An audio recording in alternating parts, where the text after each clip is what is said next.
네, 각이 살아있는 정치평론 시사정각 시작합니다. 오늘도 각이 서는 두 분을 모셨습니다. 서용주 맥정치사회연구소장, 윤희석 전 국민의힘 대변인 나오셨습니다. 어서 오십시오. 네, 안녕하세요. 네. 자, 오늘은 특검 이야기로 좀 시작을 해보겠습니다. 김건희 특검팀이 오늘 아침에 이준석 개혁신당 대표의 서울 상계동 자택에 대한 압수수색에 나섰고, 이제 조금 전에 들으신 것처럼 의원실에 대한 압수수색에도 나섰다, 이런 소식을 좀 들으셨습니다. 윤 전 대통령 부부 그 공천 개입 의혹 당시에 당의 대표이기도 했고, 그래서 이제 특검이 공천에 관여했을 가능성에 대해서 좀 의심을 하고 있는 것 같아요. 그렇습니다. 지금 현재 윤상현 의원이 그 김건희 씨의 공천 개입 관련해서 피의자로 압수수색과 소환 조사를 받았지 않습니까? 예. 아마 연계선상에서 윤석열 전 대통령이 당시에 윤상현 의원을 거론했죠. 예를 들면 그 녹취록에서 상현이가 말이 많네. 내가 상현이한테 얘기할 테니까.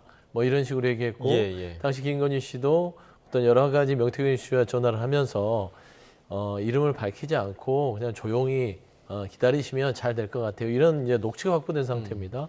그 상태에서 당시 이준석 의원이 국민의힘 대표였을 때 김건희 씨와 이야기를 나눴던 점들도 이준석 의원이 인정을 했었지요. 예. 그리고 공천 관련된 건 아니라 사실상 당대표 입장에서 여러 가지 이야기를 나눴다고 밝힌 마당이기 때문에 사실상 이 공천 개입에 있어서 좀 불법성이 있는 공범이 아닌가, 협조하지 않았냐, 그런 부분을 좀 그 특검이 어떤 진술을 특정해서 아마 압수수색과 소환 조사를 단행한 게 아닌가, 그래 보입니다.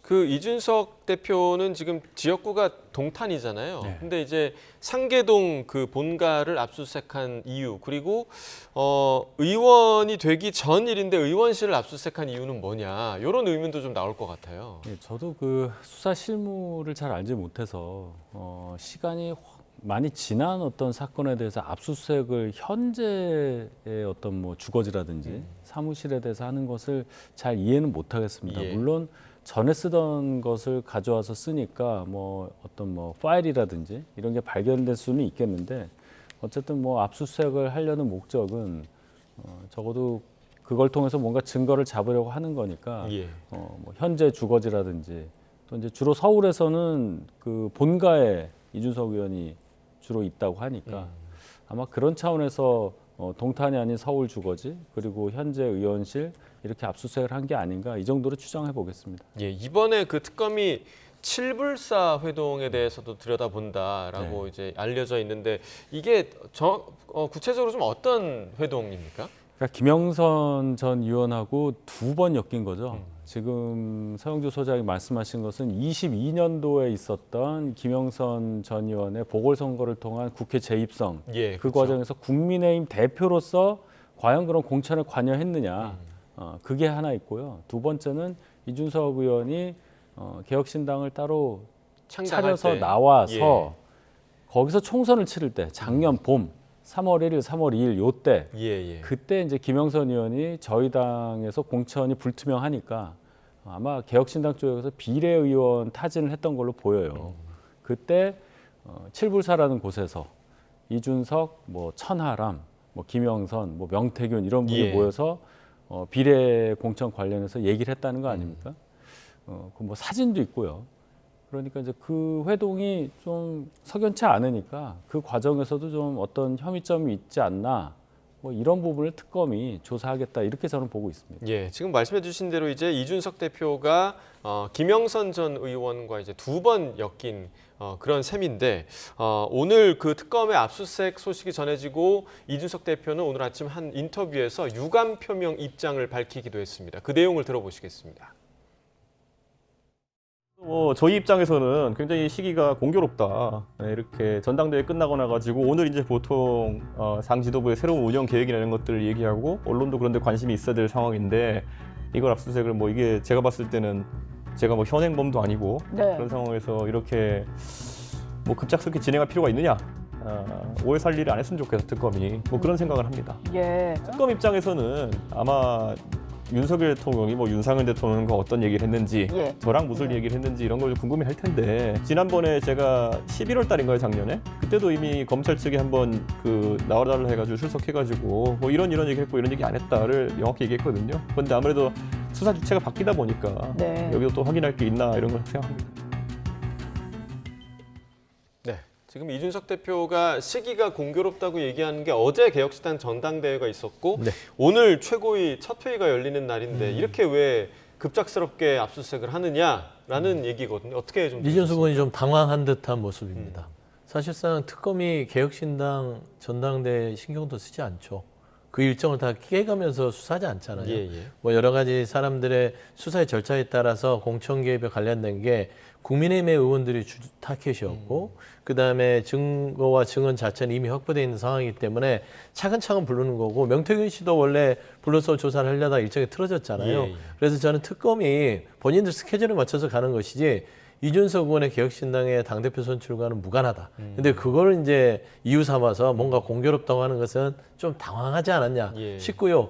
사실상 이준석 의원이 본인 스스로는 그 당시에 대표로서 전혀 뭐 아예 개입하지 않았다. 나머지는 시스템에서 돌아갔다라고 계속 얘기해 왔거든요. 예.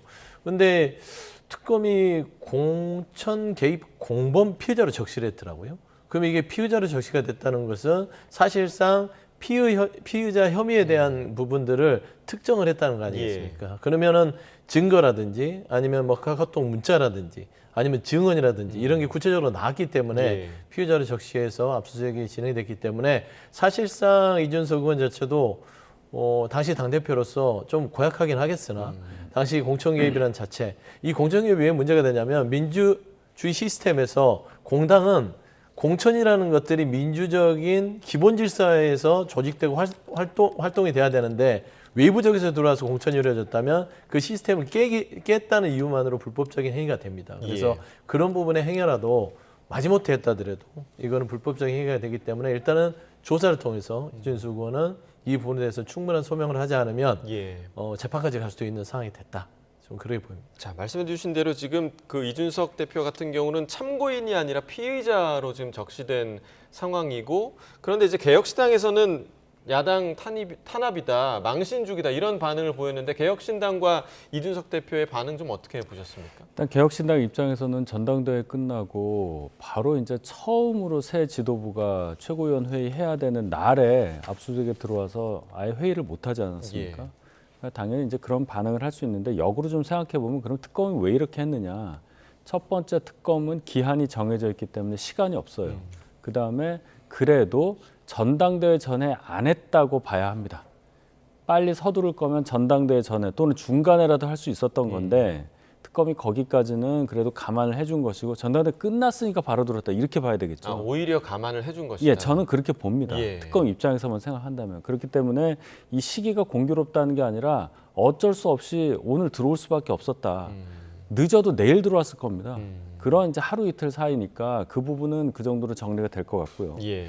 이 야당 탄압이다 하는 부분도 특검이 야당에 대해서 수사를 하면은 당연히 그런 얘기를 할 수 있는데 중요한 거는 여당일 때도 저희가 여당일 때 여당이 되려고 할 때 그때 있었던 국민의힘 당대표로서의 행위에 대해서도 지금 얘기를 하는 거 아니겠습니까? 당선인 시절에 윤 대통령과 이준석 당시 국민의힘 대표와의 어떤 연관관계 예. 이런 것도 있기 때문에 여러 가지 종합적으로 봐야 되겠습니다. 예. 자, 민주당 김용민 의원이요. 특검이 만약 이준석 대표에 대한 체포 동의를 요구한다면 망설이지 않고 들어주겠다 이런 입장을 밝혔습니다. 실제로 체포 동의안을 보낼 가능성도 있다고 보십니까? 굉장히 농후하죠. 꼭 이준석 의원뿐만 아니라 지금 현재 특검의 수사 대상인 국회의원들은 체포동의안이 국회로 송부될 가능성이 매우 높습니다. 예. 그리고 특검법 자체를 세 개 다 민주당이 여러 가지로 고려해서 통과를 시켰기 때문에 이 부분에 대해서 민주당 그 의원 입장이나 민주당 입장에서는 체포동의안을 거부할 이유가 없지 않습니까?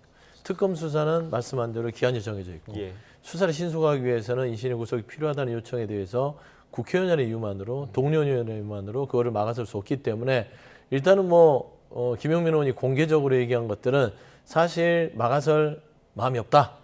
수사에 대해서 적극적으로 협조하고 정정당당하게 받아라는 말을 돌려서 한 것 같거든요. 예. 예를 들어 체포동의안이 안 오려면 방법은 하나입니다. 특검 수사에 인등 그들의 사실을 인정하고 거기에 대해 수사 협조를 하면 최소한 구속영장 청구는 되지 않을 거기 때문에 저는 그런 부분들을 김용민 의원이 애둘러서 얘기한 거지 않을까 그래 보여요. 예. 자, 어제 그 윤상현 의원이 고강도 조사를 받았거든요. 그러니까 자신의 아이폰 비밀번호를 알려줬다 이런 얘기도 좀 들리던데 조금 그 조사를 통해서 유의미한 그런 결과가 나올 수 있을까요? 어떻게 전망하십니까? 이건 뭐 저의 추측인데요. 예. 윤상현 의원이 그렇게 본인 비밀번호까지 알려줬다 이렇게 공개하는 것은 아마도 그 핸드폰에는 별 내용이 없다고 저는 봅니다. 나올 내용이 없다. 그렇죠. 나올 내용이 있는데 수사받는 입장에서 그걸 공개할 이유가 없거든요. 그거는 본인의 권리이기도 해요. 근데 굳이 언론에 내가 비밀번호를 알려줬다 이 얘기하는 것은 지금 이 순간 윤상현 의원이 정치인으로서 굉장히 어떻게 보면은 언론을 잘 이용하고 있다 이렇게 이제 생각하고요. 예. 따라서 특검에서 어떤 윤상현 의원 관련한 그런 어떤 증거가 따로 다른 루트를 통해서 확보되지 않는 한 유의미한 증거를 갖고 지금 수사에 임하고 있느냐 여기에 대해서 좀 의문이 있습니다. 어쨌든 지금 우리가 알고 있는 것은 윤 대통령의 그 녹취 거기에 나오는 윤상현 의원의 이름 누가 윤상현 의원한테 뭐 얘기를 했다고 이런 거 아니겠습니까? 윤 대통령이 거기에 기반해서 과연 어떻게 수사를 더 진행할지 뭐 지켜볼 만한 사항이다. 이 정도밖에는 뭐 말씀을 드릴 수가 없네요. 실제로 이런 당당한 태도인 걸까요, 윤상현 의원이? 일단은 이제 법률적으로 최소한의 영장 청구는 막겠다. 구속은 막겠다는 대응 같아요. 결국에는 범죄 중대성, 도주 우려, 증거인멸. 예. 그러면 이제 핸드폰에 대한 비밀번호를 끝까지 버틴다면 이건 증거인멸의 우려가 있지 않냐. 도주 우려까지도 볼 수 있는 건데 국회의원 신분이기 때문에 도주 우려는 좀 낮겠죠. 다만 지금 윤상현 의원이 조금 검찰에서 심각하게 보는 것들은 윤석열 전 대통령 입장에서는 윤상현이라는 이름이 직접적으로 녹취에서 나왔고 상현이가 내가 얘기해 볼게. 그 말이 맞네라고 하면서 당시 공관위원장의 업무를 하면서 개입했을 건데 완전 전면 부인했거든요. 아예 통한 적도 없고 나는 아예 관련이 없다. 근데 지금 조사 기관에서는 핸드폰 비밀번호를 공개하긴 했으나 예. 부인하고 있어요. 근데 앞서 저도 이제 그 윤상현 의원의 얘기를 들어보니까 부인했다고는 또 안 해요. 가서 소상히 말씀드렸고 차후에 언론인들께서도 알게 될 것이다. 예. 라고 한 거 보면은 아마 뭐 얘기가 있었다는 거를 사실적으로 고백한 것 같아요. 그래서 지금 윤상현 의원의 가장 포인트는 핸드폰 비밀번호 폰 거는 구속되지 않기 위한 어떤 방어 차원에서의 그거다. 맹탕일 가능성은 높습니다. 나름의 방어 전략이었다 이렇게 좀 분석을 해주셨고 오늘은 그 김건희 특검에서 명태균 씨를 소환한다고 했는데 이제 출석 요구서 수령을 거부했습니다. 이 얘기는 출석하지 않겠다라는 의도인데 사실 명태균 씨가 본인이 이 사안을 좀 폭로한 사람 아니겠습니까? 근데 왜 특검 수사는 거부하는 거죠? 제 개인적으로 판단하기로는요. 명태균 씨가 출석 안 할 이유는 없죠. 근데 지금 단순히 제가 네. 분석하는 거는 시간 조절하는 것 같아요.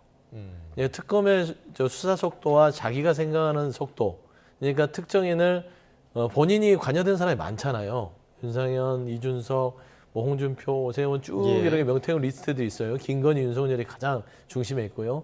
이 수사 속도를 보면서 본인이 특검에 출석해서 그 포인트의 어떤 증언을 하려고 저는 그 속도 조절한 게 아닌가. 그러니까 이미 계획이 다 짜져 있다는 말씀이신가요? 그런 것 같아요. 안 그러고서는 지금 뭐 명태균 씨가 뭐 그렇게 소환 조사를 통해서 거부할 만큼 건강이 안 좋다거나 특별히 지금 여기까지 수사 진행 상황 속에서 예. 본인 지수를 바꿀 이유도 하나도 없거든요. 그래서 저는 뭔가를 지금 포인트를 잡고 있는 것 같아요. 누구를 조금 더 세게 내가 가서 타격을 할 것인지에 대한 속도 조절의 속내가 아니고서는 뭐 굳이 뭐 특검 조사 소환에 응하지 않을 이유는 없을 것 같다. 윤 전 대변인께서는 이런 분석에 동의하십니까? 예, 저도 비슷하게 봅니다. 예. 명태균 씨가 굉장히 좀 본인을 드러내고 싶어하는 분이잖아요. 그러니까 이 수사 상황을 지켜보고 본인과 관련된 사람의 수사 진행 상황이 지지부진할 때 본인이 갖고 있는 거를 털어놓음으로써 본인 타격을 입히고자 하는 사람에게 뭔가 좀 피해를 많이 주고 싶다. 아마 그런 생각이 많을 거예요. 그동안 직간접적으로 특정인에 대해서 굉장히 격한 언어를 많이 쓰지 않았습니까? 예. 그렇다고 본다면은 지금 수사 상황이 이준석 의원에 대해서도 이제 압수수색 시작이 된 거고요. 본인하고 같이 수사가 진행될 레벨이 아니라고 볼 겁니다. 그래서 수사 진행 상황을 보면서 출두 시기를 조절하는. 그런데 특검 앞에 이렇게 당당하게 저런 요구를 할 수 있다는 배포가 예. 어떻게 보면 참 뭐라고 할까요? 국민 여러분들이 어떻게 바라보실지 참 걱정입니다. 네, 그러니까 이제 네. 명태균 씨가 이럴 거예요. 지금 그 본인과 관련된 사람들이 경찰 소환 조사라고 발언들이 이제 언론을 통해서 알려질 거 아닙니까? 그걸 하나하나 대받아치면서 말씀한 대로 본인 몸값도 올리고 정말 본인이 사적으로 뭔가 좀 피해를 타격을 주고 싶은 사람을 고르는 예. 시기를 지금 기획하고 있지 않냐 그러면. 그러니까 여러 가지 카드를 들고 있는 상황에서 본인이 원하는 타이밍에 그 카드를 꺼내드는 그런 전략을 명태균 씨가 좀 취하고 있다라고 두 분 모두 좀 분석을 해주셨고, 최근에 또 홍준표 전 대구시장은 그 자신의 SNS에 2021년 국민의힘 경선 당시에 신천지 신도 10여만 명이 국민의힘 당원으로 가입해서 당시에 윤석열 후보를 도왔다라는 사실을 나중에 신천지 그 교주죠, 이만희 씨에게 직접 들었다, 이렇게 좀 폭로를 했습니다. 근데 이게 지금 사실관계가 또 부딪히는 부분이 권성동 의원 같은 경우는 지금 뭐 망상이다 이렇게 지금 되받아치고 있더라고요. 날짜를 잘 봐야 됩니다. 저희 당에서 책임당원으로서 투표권을 행사하려면 석 달이 지나야 돼요. 당비를 3번 이상 내고 당 주최 행사 등에 한 번 이상 가야 자격이 부여되거든요. 예. 물론 긴급하게 한 번만 당비를 내도 투표권을 줬던 사례가 지난 대선 경선 때 있었습니다. 근데 상례는 석 달이다. 근데 윤 대통령이 저희 당에 입당을 한 게 예. 21년도 7월 30날이에요. 네. 예, 그리고 저희 당의 후보로 뽑힌 날이 11월 5일입니다. 그러면 석 달 조금 지나서잖아요. 그렇죠. 예. 그러면 저 말이 맞으려면 훨씬 전부터 신천지에서 뭔가를 해서 당원으로 들어오고 시간이 도구해서 그 새로 들어온 당원들이 투표권을 행사했다는 얘기인데 그러한 징후는 없었습니다. 그러니까 소문은 많았어요. 그런 얘기들이 있었던 건 사실입니다. 루머처럼. 근데 이것을 증명할 방법도 없고 설령 그 말이 맞다 하더라도 시기가 맞지 않는다. 그분들이 들어왔다 하더라도 투표권을 행사할 수 없었다. 그래서 이거는 그냥 의혹 제기 정도, 4년 정도 지난 시점에 왜 이 말씀을 하시는지 잘 이해가 안 갑니다. 네. 그런데 뭐 만약에 정말 이런 식으로 어떤 조직이 조직적으로 이렇게 당원 가입을 했을 때 뭐 문제가 되는 게 있습니까? 이게 이제 따지고 보면 그 어떤 거래가 있었다면, 제가 말씀드리는 건 이제 통일교 얘기를 할 수도 있는 것이고, 신천지도 무슨 모종의 거래가 있었다면 당원 가입과 여러 가지 활동은 순수해야 되지 않습니까? 근데 당원들을 사는 것도 불법입니다. 뭐 한 명당 얼마, 해서 뭐 1,000명이 얼마씩 거래가 되면 그 불법 아니겠어요? 뭐 지금 현재 불거지는 건진에 대한 얘기도 통일교가 뭐 본인들의 신도를 뭐 투입을 해서 정신을 도와주는 거는 뭐 어떠겠어요? 그분들 마음이죠. 근데 통일교가 바라는 사업에 대해서 서로 간에 주고받는 게 아니었느냐, 이런 게 문제잖아요. 그러니까 대가성이 있느냐. 그렇죠. 그러면 이제 신천지 부분도 뭔가의 대가성에 대한 거를 먼저 홍준표 전 대구시장이 이야기를 한 것 같고요. 특정 교파에서 특히 이제 신천지 부분들이 사회적으로도 그렇게 기준 자체가 굉장히 좀 말끔한 상태는 아니기 때문에 이런 조금 그 석연치 않은 세력들이 움직였다는 것들도 정치로 부담이 될 수 있죠. 그런데 저는 권성동 의원이 망상이라고 규정할 만큼의 아예 허위 사실은 아니라고 봅니다. 제가 아는 한도 신천지 쪽에서 나름대로 정치권의 여러 가지 활동에 참여하려고 했던 정황들을 저 알기 때문에 단순히 홍준표 전 대구시장이 업력이 몇십 년인데 망상 수준의 이야기를 꺼내겠느냐 라는 차원에서 조사가 필요하다면 조사를 해야 되지 않을까 생각합니다. 네. 자, 그리고 이제 김건희 씨와 관련해서 여러 뭐 장신구들, 가방과 관련한 그런 수사 결과도 좀 속속들이 나오고 있는데, 그때 그 나토 순방 당시에 착용했던 그 고가의 장신구와 관련해서 모조품이다라는 진술서를 제출을 했습니다. 그러니까 아니 왜 이런 주장을 했을까라는 의문이 좀 들거든요. 어떻게 좀 보세요? 그 해명이 적어도 그 목걸이에 대해서는 여러 번 바뀌었잖아요. 뭐 빌렸다고 한 적도 있고, 뭐 굉장히 저렴한 거기 때문에 뭐 신고 대상이 아니었다라고 얘기했다. 이제 실물이 나오니까 모조품이다. 이게 뭐 번호가 상품 번호가 일련 번호가 안 나와서 그런지 몰라도 그렇게 지금 해명을 하고 있다는 건데, 저는 뭐 모조품인지 진품인지는 감정을 해야 되는 거겠지만 어디서 발견됐느냐를 보면은 이거는 상식적이지 않다고 볼 수밖에 그렇죠. 없잖아요. 예. 오빠의 장모 집에서 이게 발견이 됐어요. 너무 먼 사이 아닙니까? 그러니까 사돈댁이잖아요. 거의 평생에 볼 일이 없는 그렇죠. 사이잖아요. 예, 근데 예. 그 집의 목걸이가 본인이 직접 찾던 이 목걸이가 했던 목걸이가 가 있다는 얘기는 숨기려고 했다고밖에 볼 수 없잖아요. 그게 모조품이든 아니든 간에.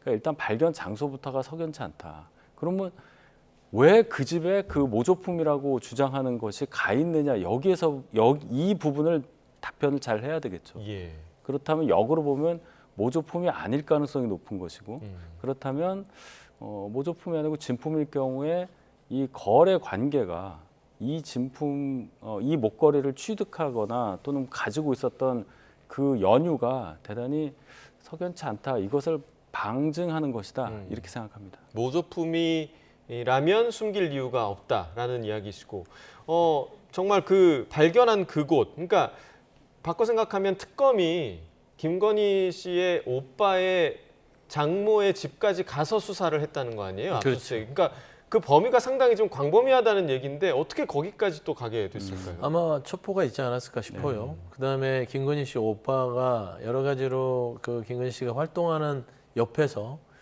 국정에 도움을 주려고 또 여러 가지 활동을 했다는 여러 가지 이야기들이 있었습니다. 예.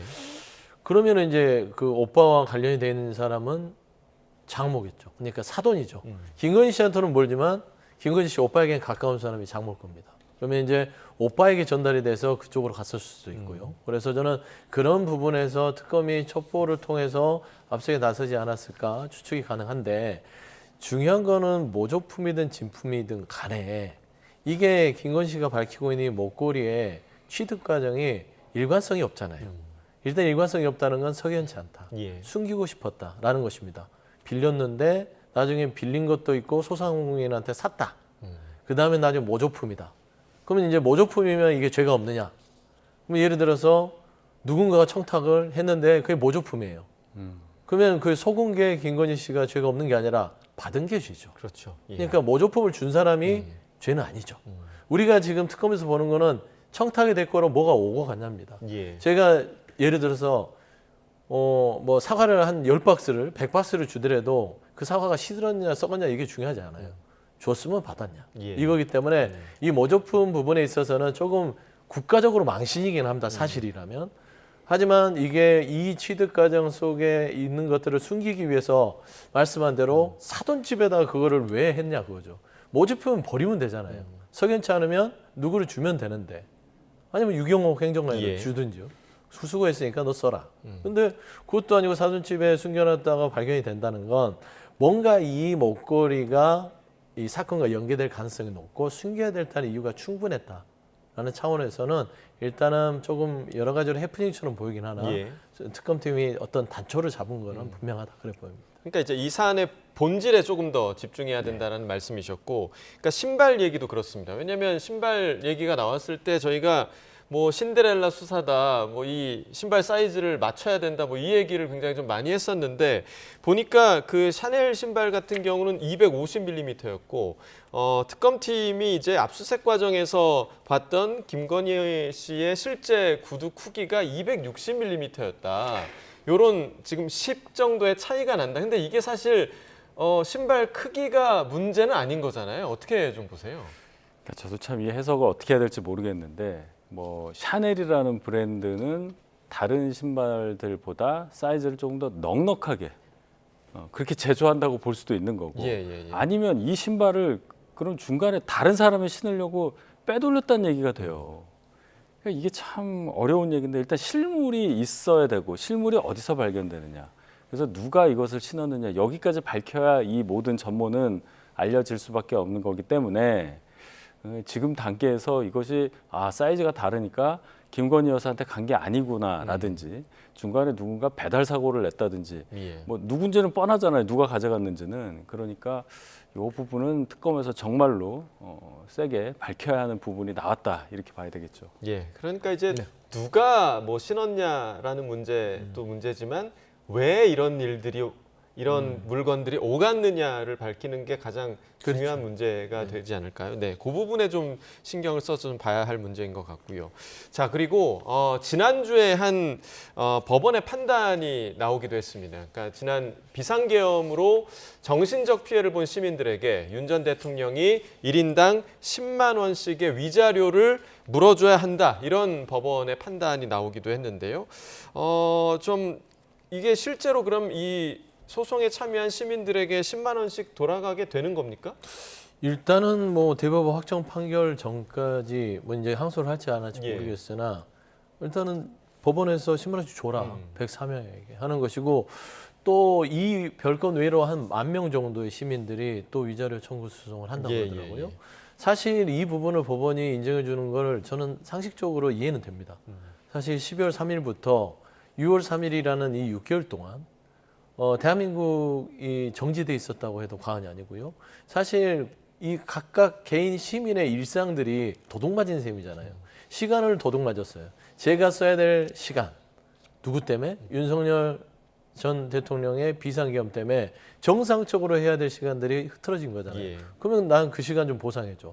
사실 제가 아는 인물들 예를 들면 한 기자분은 휴가 때 어디를 200만 원 주고 갔는데 이 비상계엄이 터져서 갑자기 귀국을 했습니다. 네. 그 돈은 누구한테 보상받을까요? 당시에 아마 연말 송년회 이런 것도 그렇죠. 다 취소가 송년회도 됐잖아요. 있고요. 예. 송년회 취소됐죠. 예를 들어서 12월 3일 전에 어떤 큰 계약으로 해서 토지의 보상을 받으려고 금융권과 이야기를 하던 업체들도 있습니다. 예. 중지됐어요. 그래서 저 보상금을 못 받아서 사업이 위태로진 사람도 있습니다. 너무나 많은 피해들을 곳곳이 보면 있단 말입니다. 그러면 그 책임을 누구한테 물어야 되겠냐?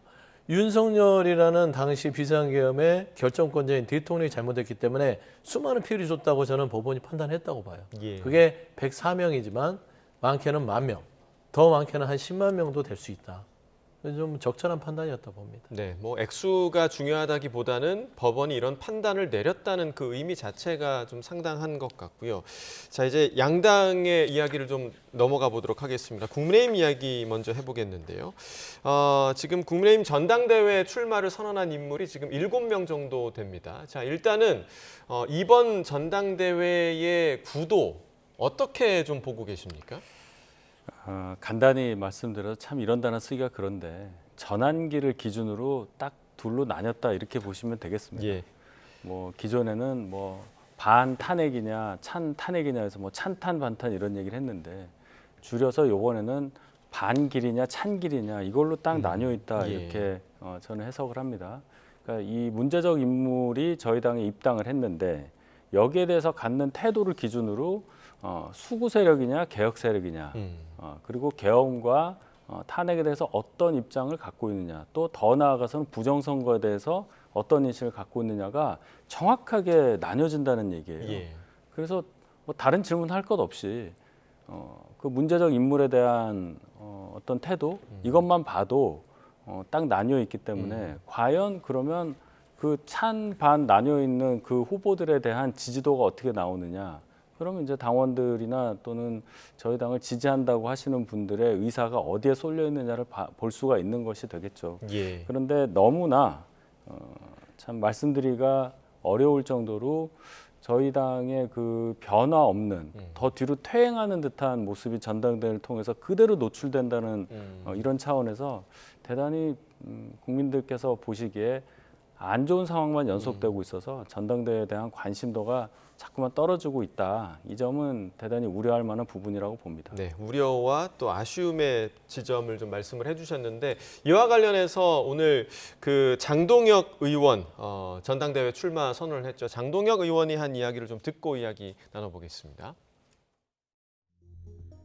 전한길 씨가 하는 유튜브에 출연하기로 하셨죠? 네네. 예. 네 명이 같이 하는 거고요. 예. 네 명이 뭐 당대표 후보를 불러서 예. 뭐 검증을 하겠다는 차원이니까 예. 제가 뭐 굳이 그것을 뭐 거절할 이유는 없을 것 같습니다. 그 전한길 씨가 근데 강성 발언으로 서울시당 윤리 회부돼 있기 때문에 적절치 않다 이런 비판도 있는데 그런 비판 우리는 계속 싸우면서 올 때 예. 민주당은 강성 지지층인 개딸이 지금까지 끌고 왔고 대선에서 결국 승리했습니다. 정면으로 돌파해서 싸우고 그분들이 말씀하시는 것 중에 이 부분은 당의 입장과는 다르고 우리 당은 그 부분과는 다르다. 그러나 그분들이 이야기하는 이런 부분을 우리가 적극 수용해서 그 부분을 함께 같이 싸워가겠다. 들어야 된다. 이렇게 정면으로 돌파해서 나가는 게 맞지. 왜 알겠습니다. 우리는 매일 자꾸 이렇게 스스로 먼저 도망가려고 알겠습니다. 하고. 네, 조금 전에 이제 윤 전 대변인께서 친길 반길 얘기도 해주셨고 실제로 전한길 씨가 이번 전당대회에 어느 정도의 영향력을 줄 것이냐 이 부분 좀 어떻게 전망하십니까? 지금 장동혁 의원이 아마 국민의힘 당대표 선거에 나온 김문수 전 후보 외에는 그래도 친윤계의 지원을 받는 후보로 알고 있습니다. 예. 그러면 저분 입에서 전한길 얘기하는 거 보면 영향력이 있을까요, 없을까요? 있는 겁니다. 부인할 수 없죠. 예. 그리고 저는 현실 인식이 장동혁 의원이 안 되시는 걸 보면 민주당에 뭐 개딸 타령을 하는데 예. 이거는 팬덤이 조금 더 이제 이 고차가 된 부분들을 개딸이라고 할 수 있는데 지금 장동혁 의원이 얘기하는 그거에 맞서는 전한길 씨의 어떤 그 지지층 이거는 내란을 옹호하는 층이에요. 아예 차원이 달라요. 민주주의라는 그 틀 안에서 팬덤 생겨서 서로 싸우는 거는 그래도 불편해도 용인할 수 있으나 예. 국민의힘은 지금 헌법 밖의 사람을 받아다가 정당 운영을 하려고 하는 겁니다. 스스로 위헌 정당의 길을 가는데 왜 현실 인식을 못 하시는지 모르겠습니다. 그래서 비교할 건 아니다. 예. 그래서 말씀한 대로 친길이냐 반길이냐 이런 얘기를 할 수도 있는 것이고 쉽게 해서냐 반탄 찬탄입니다. 거기에 이제 뒤로 제가 말씀드리면 외곽에서 이 한쪽 편은 전한길, 한쪽에서는 한동훈 전 대표 예. 이런 식의 외곽 싸움이 되면 찬탄과 반탄으로 다시 한번 갈리는 것이다. 저는 그런 부분에서는 국민의힘이 누가 되더라도 달라질 게 없을 거라고 생각을 하지만 예. 찬탄파가 된다면 조금 기사회생할 수는 있겠으나 제 개인적으로는 어려워 보여요. 힘을 못 쓰고 있는 상황이다. 네. 김문수, 그다음에 전한길 이 두 사람의 내란 옹호, 부정선거, 그다음에 비상계엄의 정당성에 대해서 아직까지도 주장하는 정당으로 남는다면 8월 20일 날 끝나고 나서도 스스로 뭐 어떤 희망이나 미래를 찾을 수 없어서 조금 밖에서 보기로는 불편한 네. 전당대회다. 그렇게 평가하고 싶습니다. 네. 그러니까 찬탄 반탄이 이름만 바뀐 그런 형태다라고 지금 분석을 해주셨고요. 마지막으로 민주당 전당대회 얘기도 좀 해보겠습니다. 어제 토론회가 열렸는데요.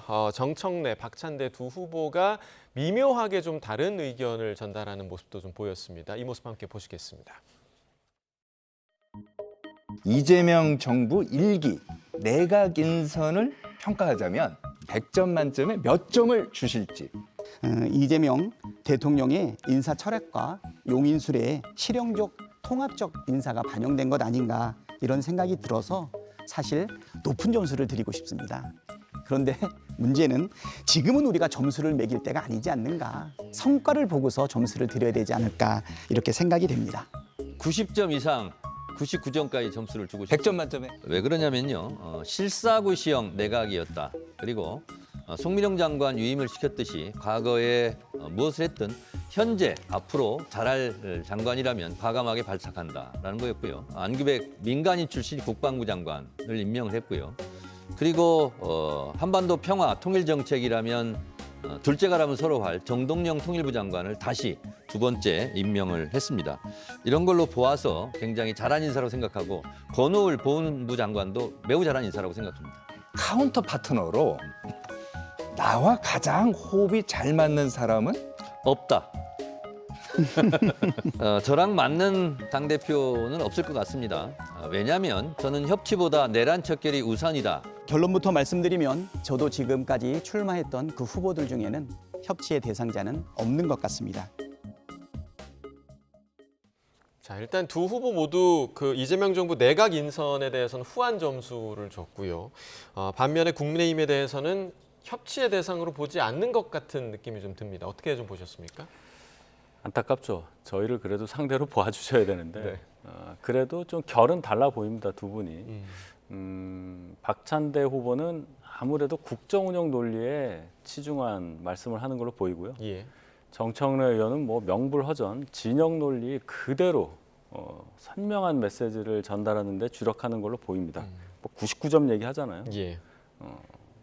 결국은 민주당의 그 강한 지지층에 소구하는 것이 승리할 수 있는 지름길이라고 보고 그 지점에 전력 투구하는 정청래 의원의 선거 전략이 제가 객관적으로 봐도 대단히 소구력이 있다. 그런 차원에서 결과에 대해서도 어느 정도 예측할 수 있는 그런 토론회가 아니었나 이렇게 평가합니다. 예, 확실히 그 정청래 후보가 앞서가고 있는 상황인데 박찬대 후보에게 좀 반전의 가능성이 좀 남아 있다고 보십니까? 어떻게 보세요? 반전의 상황 뭐 이제 토론회가 한두 차례 있는 것 같고 30일부터 투표가 들어가요. 예. 원샷으로 가기 때문에 30, 31일, 1, 2, 4일 동안 이제 호남, 뭐 제주, 수도권까지 한 번에 다 갑니다. 사실 박찬대 후보가 지금 승기를 잡지 못하고 있는 상황이긴 하나 아직 80%의 권리당원 투표가 남아 있고요. 사실 저번에 강선우 장관 후보자의 고치를 넣고 이재명 대통령을 정말로 생각하는 사람이 누구인지를 당원들한테 호소를 했죠. 그러면 그 선명성을 가지고 차별화를 했어야 되는데 어제 토론회에서 차별화를 못하고 다시 물타기가 들어갔습니다. 그래서 다시 눈치를 보면서 이것도 아니고 저것도 아니고 그러면 통합과 협치 플러스 개혁을 다 할 수 있다. 근데 거기에 대해서 다 할 수 있는 걸 주장하면서 최소한 강선우 후보자에 대해서 본인이 결정했던 것은 이재명 대통령이 이 부분에 대해서 이 집권 여당의 어떤 여러 가지 지도부의 그 어떤 요청에 밀려서 부담을 갖게 하면 안 된다. 이런 지도부를 줘서는 안 된다. 나는 그런 지도부가 되지 않겠다. 정말 이재명 대통령이 민심만 보고 국민 눈높이에 맞는 대통령이 되겠다. 이런 식으로 얘기하면서 정청래 후보가 각을 세웠다면 예. 이거 한 판 해볼 만하겠다 싶었는데 조금 아쉬운 부분은 그렇고요. 정청래 후보 자체는 선명합니다. 싸우는 건 내가 할 테니까 네. 행정부 수반으로서 좋은 일은 이재명 대통령이 하셔. 이건데 사실 이게 또 반대로 생각하면 입법부는 내가 관리할 테니까 신경 쓰지 마시고 행정부는 행정부 일만 신경 쓰세요. 그러니까 투트랙으로 가자는 겁니다. 국회와 입법부는 내가 주도해서 가는 것이고 그 부분에 대해서는 건들지 마시오. 예. 그런데 당정이라는 게 어떻게 행정부는 행정부 일만 해서 좋은 일만 할 수 있어요. 당 지도부가 그 부분에 호불호 맞춰주지 않으면 먹이장이 날 수가 있었기 때문에 이 두 부분만 잘 서로 간에 보완을 해서 다음 토론회에서 각을 세운다면 한번 볼만한 게임은 할 수 있을 것 같다 그래 보입니다. 네, 다음 토론회에서 또 다른 전략을 들고 나올 수 있을지 좀 지켜봐야겠습니다. 여기까지 듣겠습니다. 서용주 맥정치사회연구소장, 윤희석 전 국민의힘 대변인과 이야기 나눠봤습니다. 고맙습니다.